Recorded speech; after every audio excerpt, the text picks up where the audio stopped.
Një ngjarje e rëndë ndodhi të njëjtën e kaluar në fshatin Plan të Lezhës, ku 65 vjeçari Jovalin Prendi u vra me armë zjarri teksa ndodhej tek dera e lokalit që e kishte në pronësi. Dyshohet se vrasja lidhet me ngjarje të mëparshme kriminale, pasi viktima Jovalin Prendi është babai i Rohan Brahimit, i njohur edhe me emrin si Dorel Prendi. Ky i fundit u ekzekutua më 9 maj të vitit 2024 në një atentat mafioz në Athinë të Greqisë, në sy të bashkëshortes dhe fëmijës së vogël. Rohan Brahimi njihej si një prej armiqve të deklaruar të Ervis Martinaj dhe emri i tij përflitej edhe në lidhje me ngjarje të tjera kriminale. Ai ishte i dyshuar si i përfshirë në vrasjen e Gentian Bejtjes më 15 mars të vitit 2024 në Larushk të Krujës. Ndërkohë makina tip Land Rover e autorëve të vrasjes u gjet e djegur një ditë më parë në fshatin Gjorm të Kurbinit. Ky mjet rezulton me targa të vjedhura, po ashtu edhe makina, por ende nuk është saktësuar se ku. Ngjarja që ndodhi më 17 prill rreth orës 19:52 zgjati vetëm 30 sekonda. Më pas nga kamerat e sigurisë shihet se makina afrohet tek lokali dhe merr 2 autorë të cilët largohen drejt Milotit. Ekzekutimi i babait të Brahimit ngre alarmin për një val akmarrjesh mes grupeve kriminale dhe autoritetet po hetojnë pistat e mundshme të këtij krimi të rënd. Edhe më parë 65 vjeçarit Jovalin Prendi kanë bërë 2 atentate me armë dhe eksploziv në janar dhe dhjetor të vitit 2020.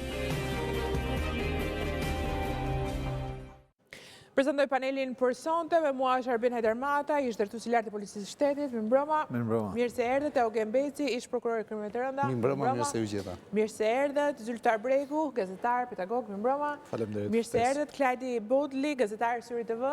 Mirëmbrëma. Mirë se erdhët. Okej, sigurisht një ngjarje e rëndë që nuk ka kaluar pa një tronditje të opinionit publik, sidomos ajo e breshërive ndaj makinës ku ndodheshin edhe të mitur.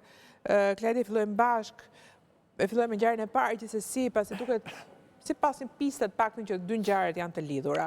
Cilat janë rrethanat e vrasjes së Jovalin Prendit? Së pari, dhe është e vërtetë se me të ka qenë edhe bashkëshortja e...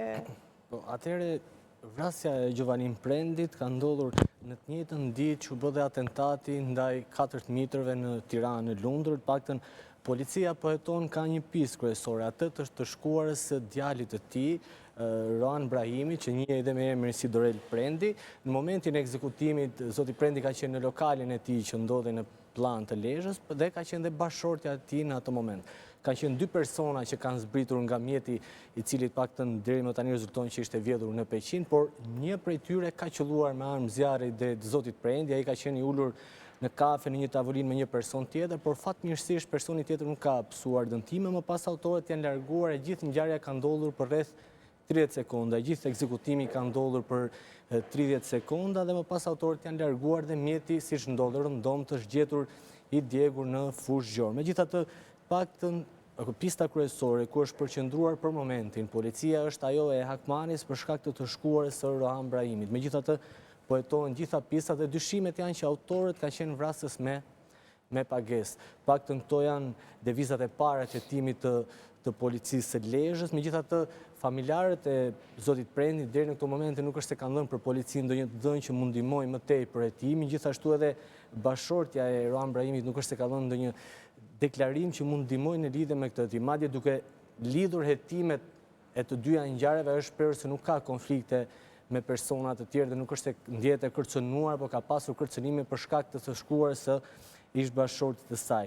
Megjithatë, duhet theksuar që paktën edhe pista e policisë përkon dhe me të shkruarën e Rohan Brahimit, duke qenë se ai ka qenë i përfshirë në disa ngjarje, paktën është përfolur, nuk është se është provuar në disa ngjarje kriminale në vendin tonë, ku më e fundit ishte ajo e vrasjes së Gentian Bejtjes në vitin 2024, pastaj ai për një farë kohe u shkoi në Dubai, ku po qëndron pjesa më e madhe e personave që kanë precedent penal në Shqipëri, më pas u ekzekutuan në vitin 2024 në Athinë, teksa po vinte po për Kopashkës, isha atje duke qenë se kishte një bashkëshorte tjetër në Greqinë, u ekzekutuan në të njëjtën mënyrë si babai i tij me anë të një atentati mafioz, edhe atentati i tij ka ngelur paktën i pasbarur deri në këtë moment. Edhe dyshimet e policisë greke janë që ekzekutimi i tij kishte bënte me problematika dhe me konfliktet që ai mund kishte në Shqipëri. Madje pala shqiptare ka kërkuar dhe informacion nga policia greke se çfarë kanë arritur ato të zbulojnë nga këto hetime në lidhje me vrasjen e Rohan Brahimit për të bërë të mundur dhe analizimin e ngjarjes së Greqisë me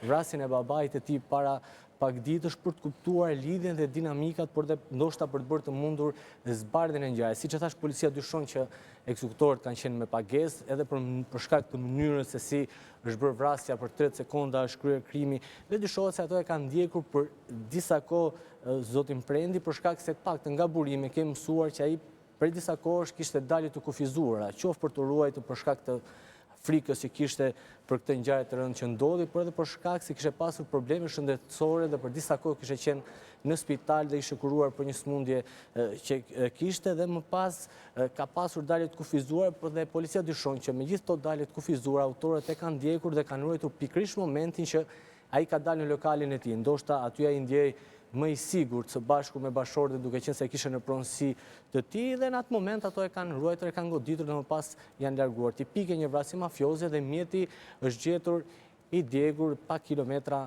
më larg. Paktën këto janë le të themi hetimet paraprake dhe dyshimet e policisë se gjithë ngjarja është e fokusuar tek e shkuara e djalit të tij, duke qenë se paktën policisë nuk rezulton që zoti Prendi vetë kishte precedent penal. Në fakt edhe ka e zgjedhur nga